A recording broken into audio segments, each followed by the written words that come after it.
two economic superpowers are locked in an escalating rivalry. What began as a dispute over tariffs has evolved into something far larger, a global struggle for control of the technologies that will shape the 21st century. This is Trade War 2.0, a battle fought not with steel or soybeans but with chips, algorithms, and supply chains. It's a conflict that's redrawing the global map of power and creating new opportunities for those who understand where the money is moving before the shift becomes obvious. Chapter 1. Why this isn't a normal trade war. Previous trade wars were fought with tariffs, visible taxes on goods like steel, cars, or consumer electronics. Painful, yes, but predictable. Trade War 2.0 is fundamentally different. It's about technology sovereignty. Who controls the tools of innovation?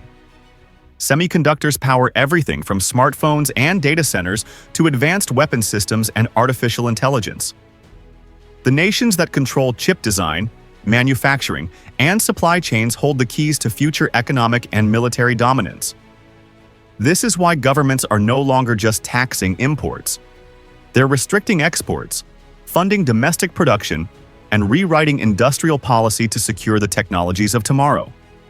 In the United States, the CHIPS and Science Act marked a turning point, a massive investment in rebuilding semiconductor manufacturing at home and reducing reliance on foreign suppliers. Trade War 2.0 isn't about cheap goods. It's about who owns the future. Chapter 2. The Tech Frontline. Chips and equipment. Why chips? Because chips are the fuel of modern civilization. Cars, servers, fighter jets, medical devices, all depend on them. The world's most advanced chips come from just a few places. Taiwan's TSMC is the undisputed leader in contract manufacturing. To secure its capacity, the US has offered billions in subsidies to expand new fabrication plants in Arizona and other regions. But chips can't be made without the machines that print them. And those machines come from a single company in the Netherlands, ASML. Under US diplomatic pressure, the Dutch government has restricted exports of ASML's most advanced lithography tools to China, effectively limiting China's access to leading-edge chip-making technology. Control the machines, and you control the frontier of computation. That control is now a source of geopolitical power, and it's creating concentrated winners in the global market. Chapter 3. The Supply Chain Shift. When access to chips or manufacturing tools is restricted, the ripple effects spread across every industry. Automakers, electronics producers, and even defense suppliers are now diversifying production to avoid being caught in the crossfire. This shift has triggered a wave of friendshoring, relocating factories from China to allied nations like Vietnam, India, and Mexico. It's not just about avoiding tariffs. It's about reducing geopolitical risk and securing more resilient supply chains. As factories move, so does capital. Construction booms follow new industrial zones, logistics companies expand, and entire regional economies begin to rewire themselves. The countries that attract this new wave of manufacturing are poised to capture decades of investment and growth. Chapter 4. Winners and losers. Every disruption creates both opportunity and displacement. The winners of trade. War 2.0 are the picks and shovels players, companies that provide the essential tools and infrastructure others depend on. Chip equipment makers, foundries, and specialized material suppliers sit at the core of this transformation. Host economies like Vietnam, India, Mexico, and parts of Eastern Europe are also emerging as winners. They're gaining new factories, jobs, and infrastructure investment as global supply chains diversify. Automation and robotics firms stand to benefit too, helping manufacturers build advanced plants faster and operate efficiently despite higher labor costs.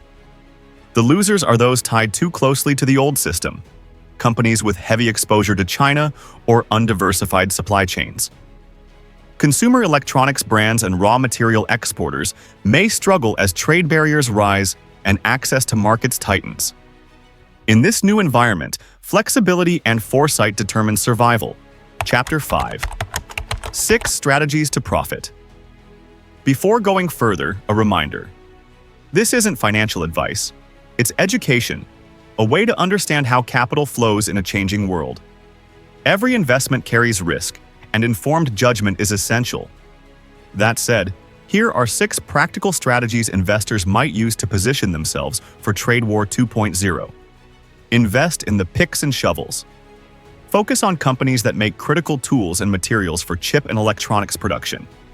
These firms enjoy long-term demand and high barriers to entry. Explore regional manufacturing ETFs.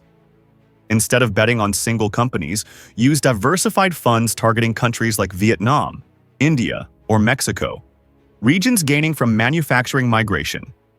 Back industrial automation and robotics. As production moves, automation fills the labor gap. Robotics, sensors, and industrial software firms are key beneficiaries. Look at critical materials and recycling. Semiconductor and clean tech growth depend on rare metals. Mining and recycling companies may see surging demand, though volatility and geopolitical risk remain high. Invest in logistics and infrastructure. Ports, railways, and logistics firms in near-shoring hubs stand to gain from rerouted trade flows. Infrastructure-focused funds, or REITs, can offer indirect exposure. Use hedges and tactical shorts. The trade war also creates losers.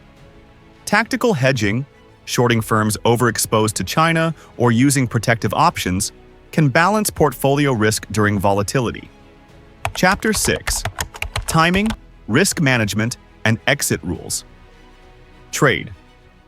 War 2.0 is dynamic, not a buy-and-forget story. Policies shift, alliances evolve, and headlines can move markets overnight. Smart investors follow rules. Keep positions small relative to total capital. Set stop losses and clear exit strategies. Rebalance portfolios when allocations drift too far. Use exchange-traded funds or diversified baskets if sector expertise is limited. In a landscape driven by politics as much as economics, discipline is your edge. Chapter 7. A case study. Imagine a mid-sized industrial automation company securing contracts with new factories relocating to Southeast Asia. Capital expenditure ramps up, revenues grow faster than analysts expect, and margins expand. As visibility improves, the market rewards the company with a higher valuation. This simple shift, following where capital and factories move, can translate into outsized returns for investors who recognize the trend early. Trade War 2.0 is full of such patterns.